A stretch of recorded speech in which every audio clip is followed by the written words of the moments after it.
here. Yeah. So going through some of the things, does anybody have issues that they want to discuss right away? First here, otherwise I'm just going to go through some of these things. This is Mary Ellen. Go ahead. I'd be interested to know what the high deductible F&G deductible amount is for 2023, if you know it yet. 2,700. 2,700, thank you.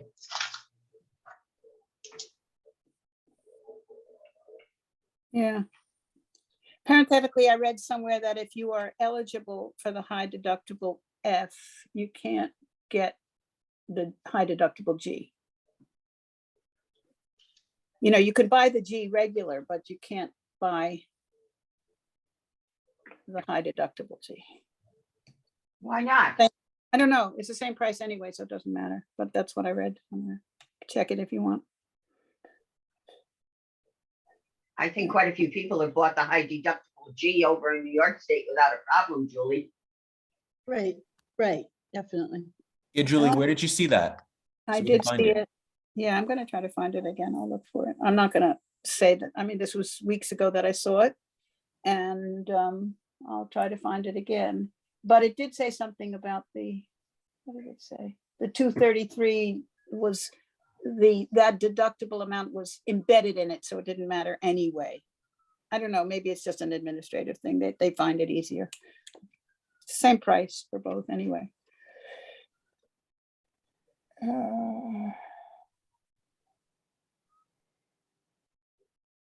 Yeah. Okay, so I'll go down some of these questions if there's nothing else. I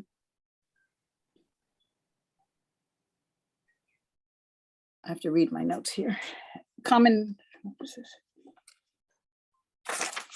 All right. Who could? She's not here though. The FMLA thing. To discuss that first question, so we have to skip it because Linda's not on, and I didn't contribute that question. So I wanted to clarify. Let me skip to this next one on the agenda, which was reviewing how Medigap N works.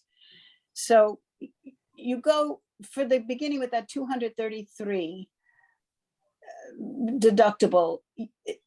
You're in the beginning. It's not a question. You're out of pocket for that entire 233. Medicare is not in there, and for its 80%, and you are not in there for your 20%. It's just there's no percentage being covered anywhere. You have to absorb that 233, and then after that, this copay. Here's the point that I wanted to make. Once the deductible is met, this copay is the 20, but we've been saying to people that it could be less, it could be waived, but actually it's the co-insurance. It's either the 20 copay or the $20 or the 20% co-insurance, whichever is cheaper. That's a small clarification on that point. And if the co-insurance would be more, this was written by Emily at Medicare Rights Center. If the co-insurance is more than the $20, which is probably usually the case, then the beneficiary pays the $20 copay, obviously, but Plan N pays what is left over for the 20% co-insurance after you subtract the $20. If somebody needs me to write that out in an email, I will. And I think that just relates to office visits Yeah. as opposed to any other. Yeah, charge. the 20 co is office visits. Just right. office visits. Yeah. Yeah. So then I asked her, what do they do with the 20? Who gets that? Do they have to, the doctor's office have to send that into the plan? And she said, no, she assumes the doctor puts the $20 copay towards the cost of running their practice and paying staff. That's what I found out about that. So you're paying that 20 up front? No, Yeah, it is a 20 pay copay upfront, isn't it? No, maybe you're not. What Not a happened? copay, it's co-insurance. No, it's a copay if it says a copay. So let's discuss that. yeah, But they have to decide which is going to be more. So I guess it's in the billing has to decide whether it'll be the $20 copay or it'll be the co-insurance, because it's a question of which is cheaper. So it's maybe- not up front. So it probably is not upfront, right? no, because I have planned in when I go to the doctor, I don't pay anything up front. They eventually send me a bill. Have you gotten a regular bill or have you gotten $20 bills? I've gotten the $20 bill. That's interesting. You know, Okay. they'll show the charge, they'll show the amount that they received from the insurance company. And if that 20% exceeds $20, you're just responsible for the $20. Yeah, and the Yeah. plan will pick up the rest. Okay, that's the way, I like that clarification. It was helpful. The next point was that the IBM Plan Book, for the people who are asking you, is out and downloadable. So that Bob McNamara sent me the link for the site, for the IBM site, on which you can find all kinds of books, plan details. There's a book that's 100 pages long that's called Plan Details for anybody who needs it. Should I send the site that he sent me? It's a public site. I didn't need anything to get onto it. Should I put that in an Please. email? But it's not for us, it's for them. It's for IBM people who ask, and you know, I get 2 questions a day. No, Not I'm interested. Goodbye. You're not interested. All right. Oh, you're not interested in the phone call? You're not interested in the link? You're on the No, phone? Julie, Dave was talking to someone on the phone. That's what I thought. Okay. Maybe I'll just put that link in email to IBM site. I'm writing this down. Next. Okay, here's an interesting thing. I was doing some research for Diane. So you sign up for part A and B, and apparently there's some kind of a backlog with Social Security. I'm on a conference call. Can you call me back later? And then you want to get your Medicare number in order to sign up for the Advantage plan or the Supplement or the drug plan. You need the Medicare number. So the question was, I made a few phone calls, a couple of things happened. I made one call to Medicare to find out how to get that number quickly, and she didn't understand my question. She hung up on me. I called back again, and literally, I think she hung up. I can't believe that it was a tech issue. The second one did, nailing her down, she did tell me some information about how to get it, and we deduced from that long conversation that you can keep trying to call Medicare to see if they've generated the number yet. You can keep trying to call Social Security to see if they've generated your Medicare number, because they might tell it to you on the phone. And you can call the doctor's office to see if, when they put it into their computer, whether a Medicare number would come up. And at that point, and then both people say, I would but hope not. then both people had, or she had also said, you can also get it on the Social Security site. So I went on the Social Security site to see exactly where it was. And I could not see it when I went on. So I then saw, and then I went on the Medicare site. I signed into Medicare.gov to see, it's obviously not there. It wasn't there. Or was it there? I'm not sure it was there. But it was there because I know my number. So that was irrelevant. It was the Social Security site. They were telling me I could go on and get it. And I noticed that when I went on the Medicare site, it said there was a chat function. So I decided to use the chat function to verify the information of how to get this thing. Interestingly enough, the chat worked great. So that's what I'm trying to pass on to you. It seems like the chat persons are techie people that might really be able to be on top of this. I only did it once, but I'm going to try to use the chat from now on rather than the people on Medicare. He came on fast. He said, hello, what's your question? I asked my question in detail. And then he went away for 2 minutes. And I said, I typed in, are you still there? I just didn't know what happened to him. And he came back with a very good, substantial answer. It just took him too long, 2 minutes to type it. And the answer was on this. He also repeated that the number is on the Social Security site and it comes faster than the Medicare site. It will show up faster. And then I went, he didn't tell me how or where, but that's 2 people telling me that it's on Social Security and I didn't see it. So I Googled Social Security. How do you see your Social Security, your Medicare number from the Social Security site? And I found out that you have to download that beneficiary letter, benefits letter. It clearly is a link there. It says benefits letter, download. You download it and sure enough, there's your Medicare number right on the top. It's the one we get every year in the mail. And if they've processed your number at all, that's what they will see. And it comes there faster than it comes on the Medicare site. That's what I have to say. If anybody has any info on it.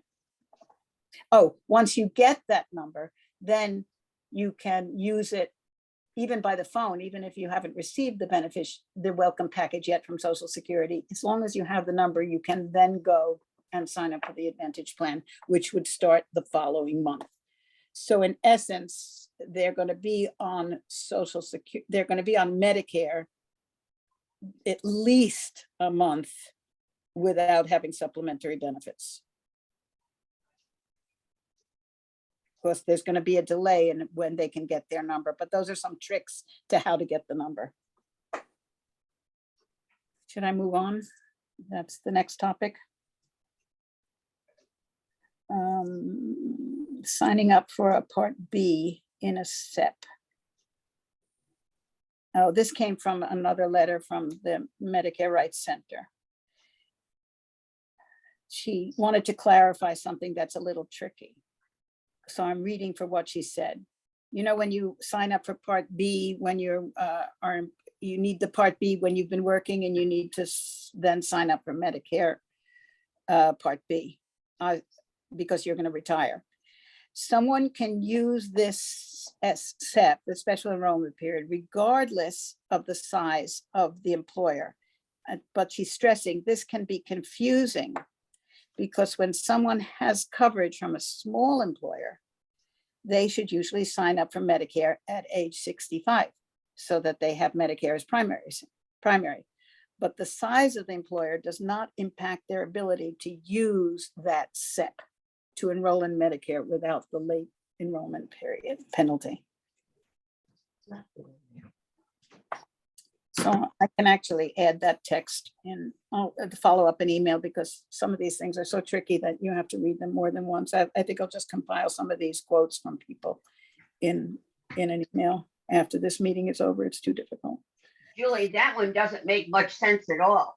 That's what she says. That this Because can once you're with a small employer, Medicare is primary. So if you want coverage, you need A and B.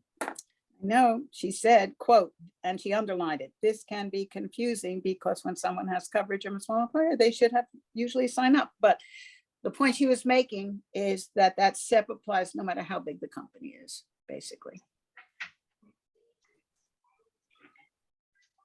Well, if it's under 12 months, they're not going to get the penalty anyway, if they forget to sign up or they made a mistake in there. All right, the next one, the next topic that I had here was insulin.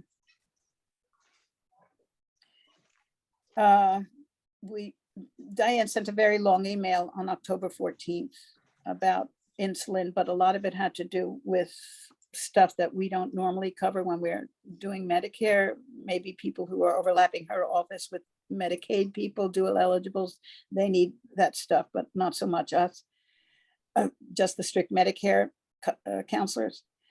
But there's 2 points in it that I wanted to just mention here. I thought it was important in case it was missed. So how can insulin using beneficiaries know when they will exit the deductible and when they'll exit the initial coverage phase? So she says, if the plan includes a deductible, the best estimate of meeting that deductible is the, I don't know what she meant, is the MPF plan. What's an MPF plan? Medical plan finder, Medicare. Oh, the plan finder. Yeah, meeting the deductible is the plan finder without insulin, since the 35 copayment applies in all phases, including the deductible phase. See, I can't process this by me reading it. I have to read that 1,000 times to get it. So that's why I'm going to add it to you, so you know that it's coming. I'm going to put it in an email in a minute. It's a repeat of what I'm just copying and pasted from what she said. These are the two that might need some time to sink into our head if you're counseling. And the second part about it is the best estimate of when a beneficiary will exit the initial coverage phase is the plan finder with the insulin products. That makes more sense. Because during the initial coverage phase, the full cost of the drug counts towards the 4,660 to get out of it, to get into the, towards reaching that, the 4660. I'll put those things again into an email. There's a lot more in that. That was a very big email, hefty, but I don't know how much of it we need when we counsel people. The last thing I want to mention is that we really need to expand this group if we're going to have any continuity. Loretta's afraid it's going to die, I think, if we don't get manpower and trained up manpower, which will take time. This lady who, Cindy, she's coming in. She says she's coming in when she gets back from her extended months-long trip in Asia. And sounds like very promising. She's a professor. She wants to join the South group. And then there were two people who came to a demystifying Medicare. I don't want about those people that came to the demystifying, the married couple. Are they just working volunteer for you guys, or are they going to work with us as well? Jan and Jay you're talking about? Yes. Mhm. Jan and Jay are in the process of training. It's been a rather slow process, but they're getting up to speed. They're going But are over all the materials that are being sent to them. I assume they will be joining the rest of you in libraries and such, the same way that everyone else is. So when they come through interning through you, the gist of it is that they will also join us? Yes, maybe in a shadowing capacity to begin with. Hey, how are you? But I also wanted to add that we are in greater contact now with RSVP, the retired persons volunteer program, and they now have our information. So they're going to be advertising on our behalf to collect more volunteers for the program as well. Yeah, I can't see anything less than a 6-month situation from joining and getting through.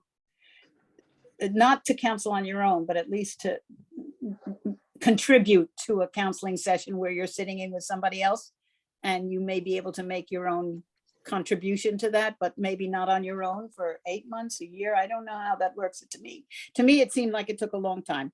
I was too terrified to counsel on my own. I don't know what people's feelings are. So since it is such a long process, we need to think about that seriously, or this whole project will fall down 2 decades worth or more. I think if you have new counselors, they need to partner with an experienced counselor. That's the best way for them to learn. Yeah. How's it working down with them? They're going over materials by themselves, then what? Vaughn, Jan and Jay?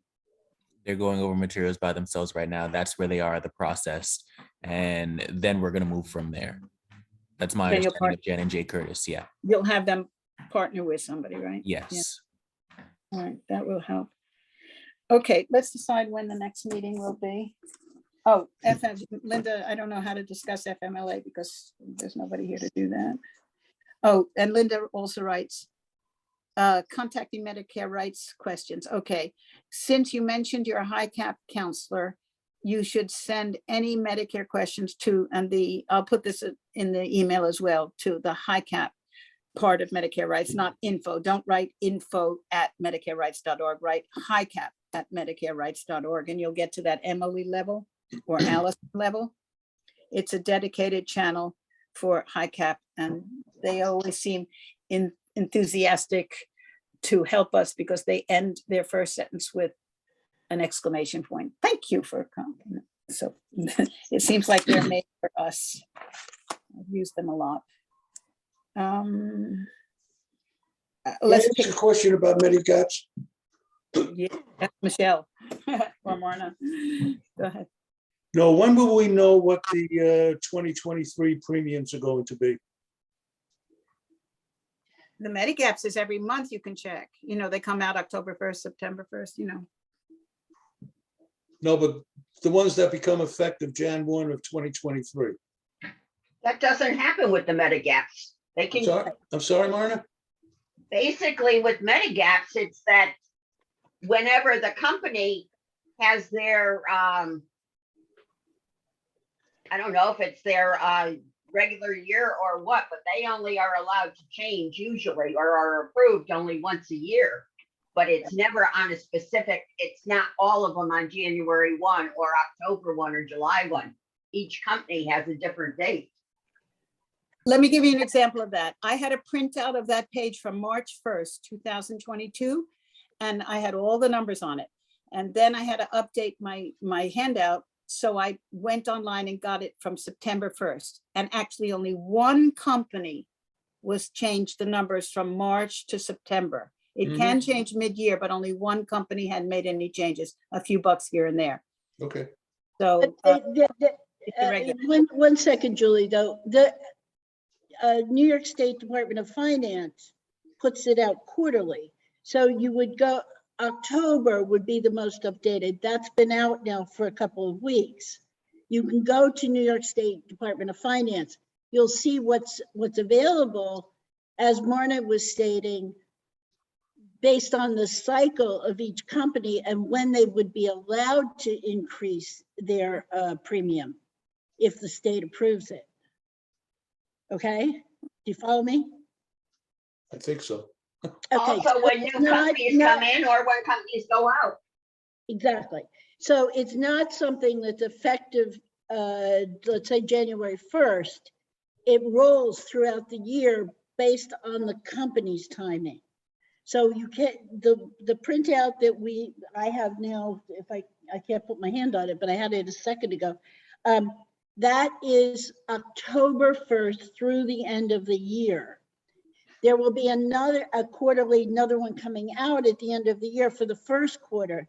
If, as in the case of, I have a Globe Life high deductible, that will change in the second quarter. My premium will go up. I know that. Okay, from communication with Globe Life. New York State will record that in the second quarter. Okay, so while we're on that topic, Michelle, since you have very much experience with this. So Well, with the Marna would be also have the same experience, but go ahead. Okay, so both of you. So you have a Medigap in New York State. I had a friend who moved down to Florida and she had a Medigap. So I was curious what would happen in mid-year when she moved. And she had the company didn't contact her at all. She said it stayed the same. Now, from what I read, you can hold on to your Medigap policy in the other state if the other state has it. And number two, if the other state has it, you are absolutely required to send your address, your new address to them, but that the cost, what do you know anything about that transitioning from a Medigap to another state? Just what you know. Sure, Marna, do you want to go first? No, you go ahead, Michelle. Okay, so I can give you two real examples of people that I've counseled for the past, I don't know, 8 or 10 years. Number one, Florida is an entity upon itself. It is so different, right? Marna, is that what you're saying? Yeah, age attained in Florida. Yeah, exactly. So it's that's one part of it. Age attained. There is so much else, and we're community rated here in New York, in case anybody doesn't know that. But there's so much else that Florida does to you. And one of the things is in certain circumstances, when you get on a Florida supplement, Medicare plan, any of them, you almost can't get off. So there's a whole mess of issues out there. I did this some years ago when I had a couple of people who were moving down there, and I was trying to help them get on and speak with a ship counselor in Florida and so forth. So Florida is a really complicated entity. Maine, I will tell you, less complicated. I have friends who moved to Maine a year ago. I spoke with the ship counselors up there. And basically what she was saying to me, but not saying it, was just let them stay on New York State until they're caught, let's call it, or somebody figures see. out an address change, but the problem you have, but it didn't apply to them because they were Putnam residents. If you're a Westchester resident, the premium difference between Westchester County and Maine is so different because our premiums are so much higher. They're the same as New York City. So it behooved them to move over, was 2 of them, and it amounted to substantial money. But this is something that has to be analyzed by state. You can't just, okay, I'm going to flip and I'm not going to advise the state, or I am going to advise the state, or I'm going to join this type of plan because next month I could change to another. No, you can't in many states. No, you can't. Michigan has a whole bunch of ins and outs that I've gone through with the ship counselor in Michigan. So you can't just make a broad statement. Do you agree, Marna? Yes, totally. But they do, the law says that if you move out of state, you can't lose your Medicare. I've read that. But we're not saying that. We're not saying that you can lose it. We're just saying that you can keep it, but you're going to be under the law of the state you're going in. Yeah, that's fine. I understand that. I just Well, want to it's very different, and there are things you can lose, or there are things if you make the wrong decision, you may never be able to get out of, particularly. You may know in different states. No, Okay. I'm talking about Florida In Florida, specifically. yeah, Florida. All right. But would you suggest then that what would you suggest? Because in one case you said until they get caught, but of course there's the difference in the pricing. And in the other one, will they deny you if you haven't reported your new residence? That's what I want to know. Which is the advice? Basically, how are you going to get your mail from them if you haven't reported your change of address? It might, my friends who moved to Maine went at least 9 months before they figured it out. So, yeah, but the mail gets forwarded legally from one address to another. I believe it's 6 months, but it just gets forwarded through the post office. Right. So they could ride on that for 6 months alone. And then the time it took for the paperwork to catch up, it was 9 months. But as I said, it didn't matter with them because they were Putnam, so their premium in Putnam was almost the same as it was in Maine. Interesting. While we're on that subject, let's say you're on one of the borders of one of these states, Connecticut, like on the far right of the county, the far east corner, and they go and they have some doctors over in Connecticut. So the Medicare Advantage plans could actually span states if they're in one of those regions or not? I would never make that statement. It's completely up to that particular plan. I would never make that statement. No. I wouldn't would make never- a general statement, but could it be that they could? I wouldn't make that statement. I don't know. You don't know. You'd have to read every plan that's Every offered. It's all good. But for the Medigap situation, they could cross the border and go to a doctor. It's You- not where it's where the doctor gives service or where the person lives. It doesn't matter if you have a supplemental plan. If I could choose to go to a doctor in Vermont, Vermont, yeah. and I'm a half an hour away, I could choose that on a regular basis. I could pick up a doctor in Vermont, just like I could have when I lived in Somers. I was 20 minutes, 15 minutes from the Connecticut border. I could have, my family doctor or internist could have been in Danbury, no problem. No problem. As So long as they accept Medicare, your supplement will follow you around the country. Great. So that if we have a question of keeping in an Advantage plan, definitely needs phone calling. Nobody can know that without reading the policy. Interesting, because somebody just told me they put a plan finder, maybe a counselor, maybe a person, I don't remember, but somebody said they just used the plan finder, the Medicare.gov plan finder. And Right, she put in her zip code, and she put in one that was close to the border, and they asked her right away, which county do you want to be? One was not in New York, and one was New York, and one was in Yeah, Connecticut. that comes up with South Salem all the time usually, So what is that about? It's, you put in your zip code. because they want to know which county you're living in. The zip But code is good in both counties is what. Oh, because the zip code spans both counties. Is that Yes, possible? yes. Oh, that's why. Couldn't figure that one out. That's the reason for that whole line of questioning of residents or not, because the zip code spans both counties. Yeah, so you have to click which county you're in, and that'll attach you to the New York State or Connecticut. you makes have that same situation in Mayapack, where is it Mayapack, the Mayapack that's part of Westchester, or is the Mayapack that's part of Putnam? And your premium changes. Right, it would. Mhm. Okay. Okay, are there any other questions? I'm writing down a note. Can spam counties. Okay, let's, I'm getting my diary. What, suggest another time, 2 weeks or? I think November 7th. Let me look. I'm getting the book. November 7th. I hope Morna's back.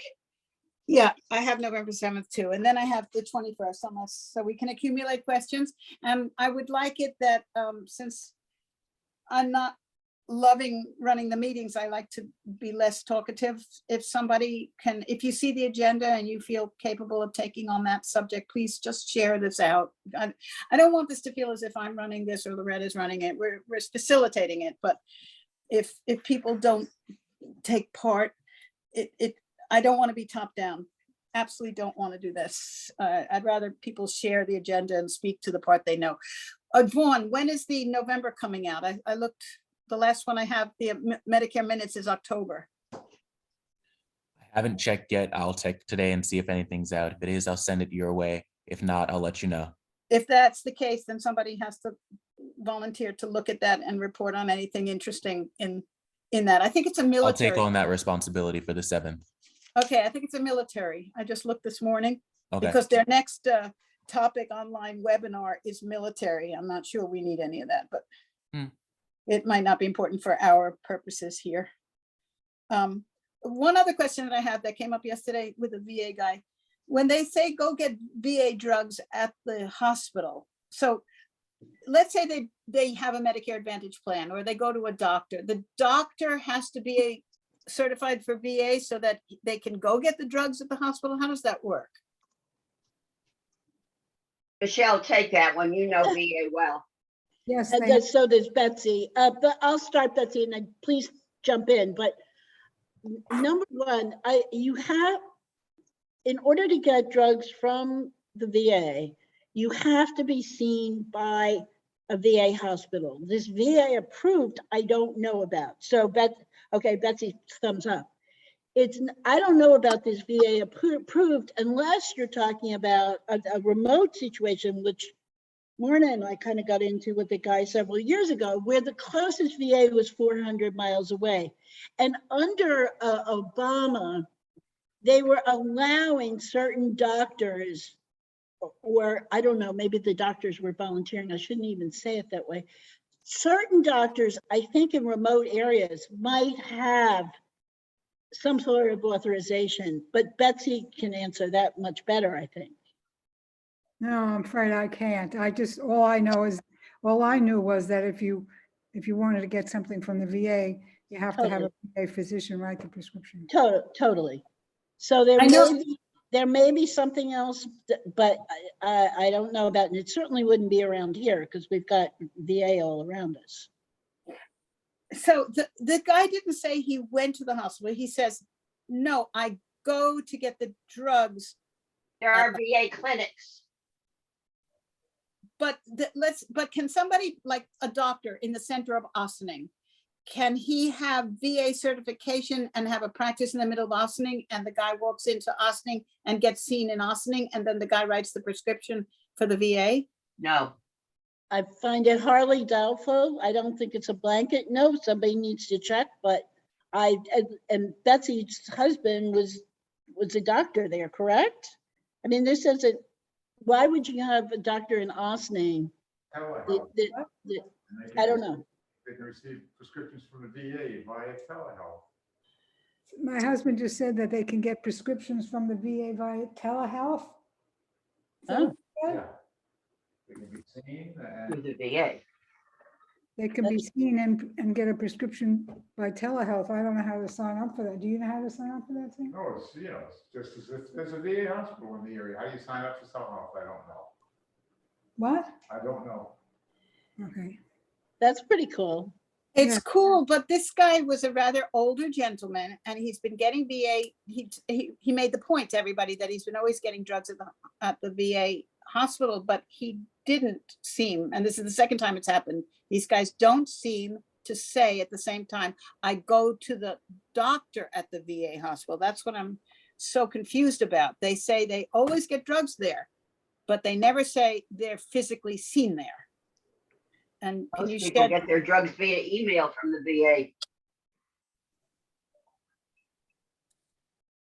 I guess I have to call the VA hospital. Mail from the VA. What? Prescriptions prescriptions are mailed to me, for example, from the VA. Yeah, my husband gets his prescriptions mailed to him from the VA, but you have to go to a VA doctor to get the prescription. Right. VA doctor, you can enroll in the VA and then be seen by telehealth Hold on a second. What? No, I hear him. We enroll in hear him. the VA and then be seen via telehealth by a VA physician, Oh, rather than being. he seen in said you person. can enroll in the VA and then be seen by telehealth by a VA physician, so you don't have to physically go there. So This Betsy, guy, that's pretty cool, but is that new? Fairly new since the pandemic or something?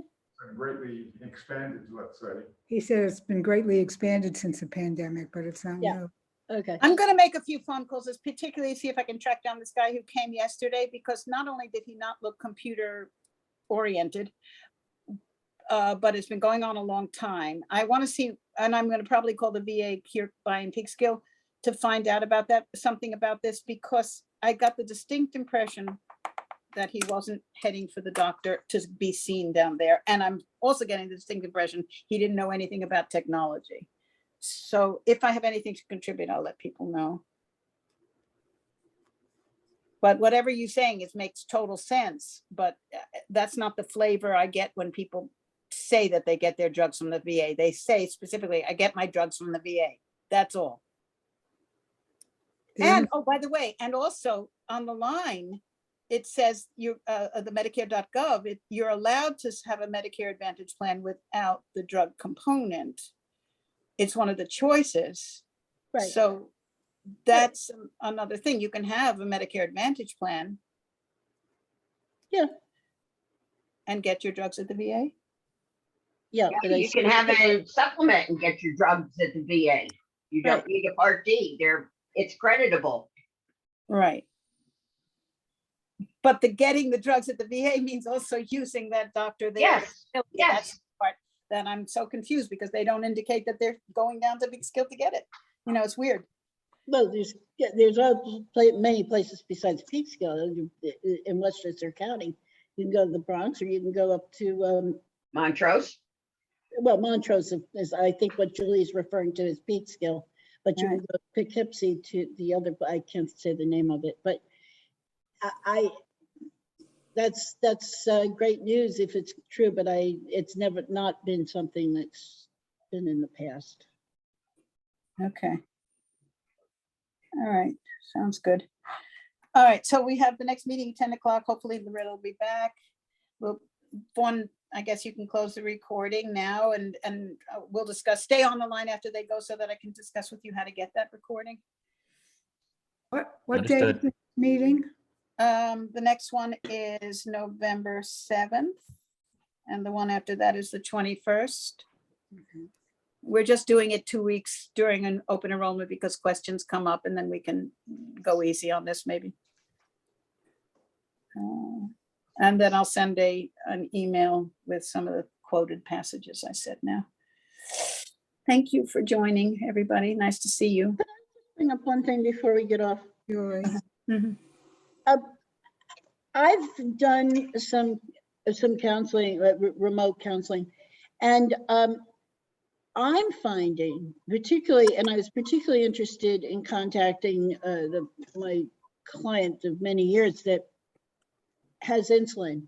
Now, I ran his with and without as the instructions stated, and there was no difference. So I waited a day and then I ran it just with the insulin, and the same thing came up.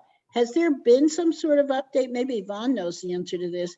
Has there been some sort of update that we don't have to go through that machination that we were instructed to do in those in September meetings? So I can't figure out why the two different combinations with insulin and without insulin would be the same. There must be more to the story, but we can definitely talk about that. I'll have to get more information from you. Can I reach out to you separately?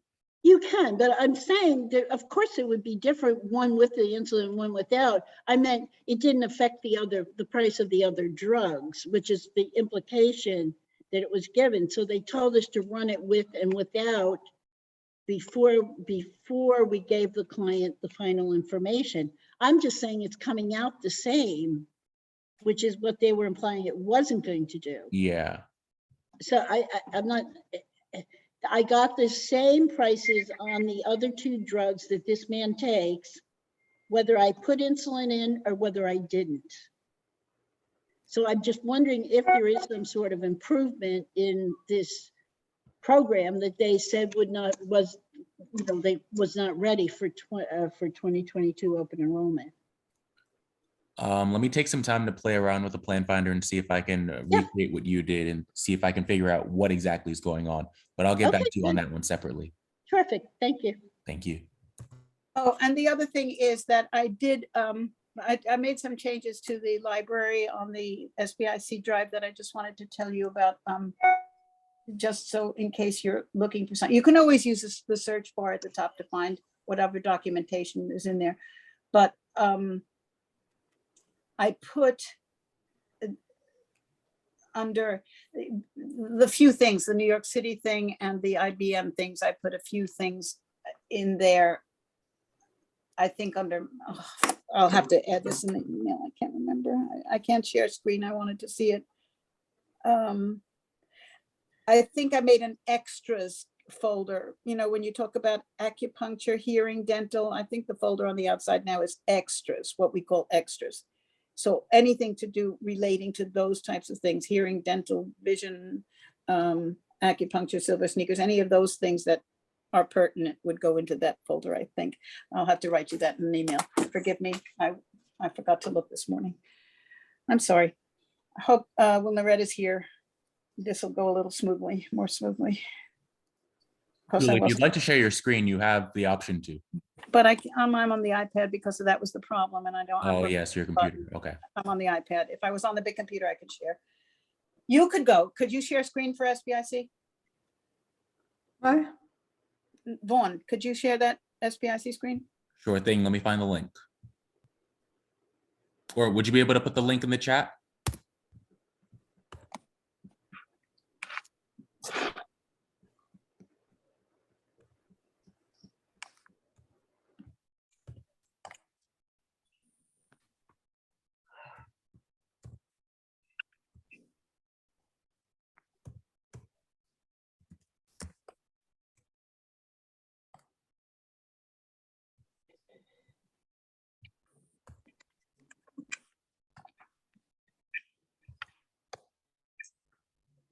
Here's the chat.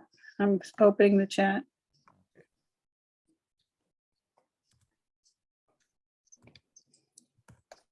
Okay. See if that works. And if not, I'll sort it out later. Did you get it? 1 second.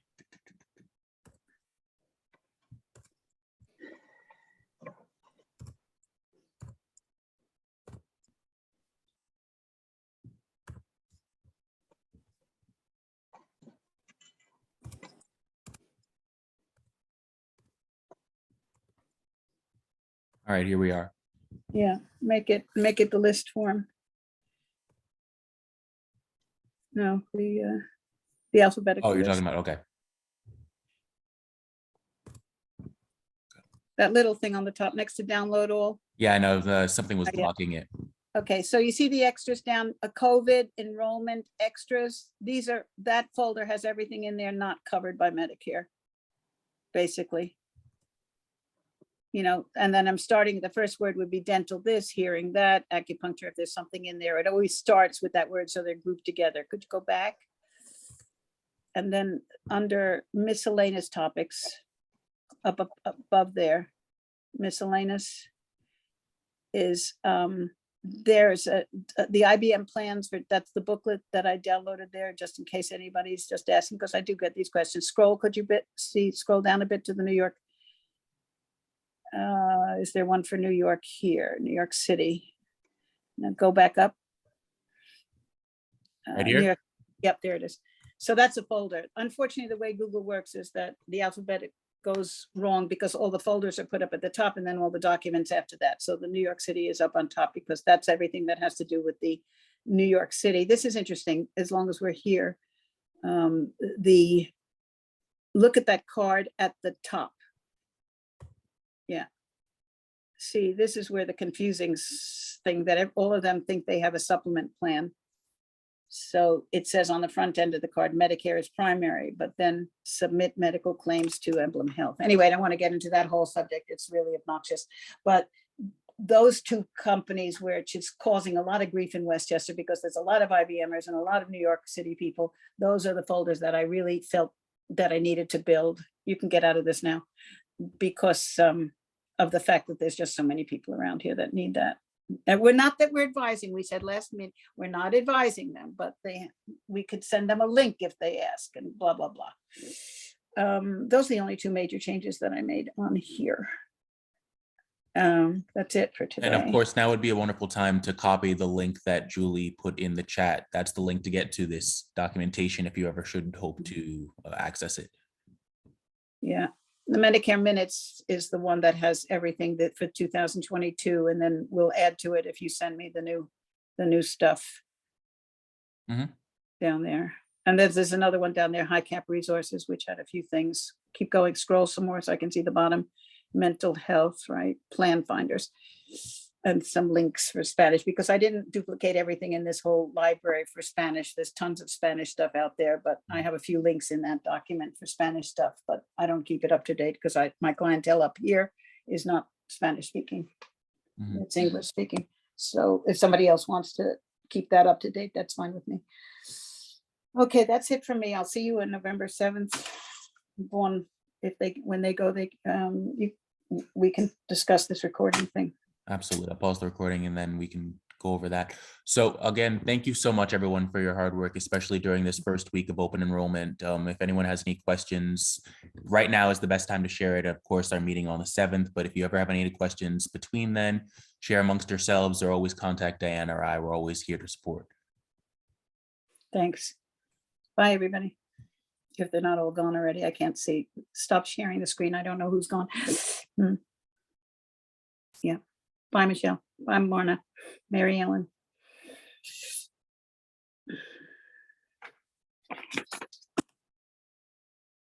Okay, so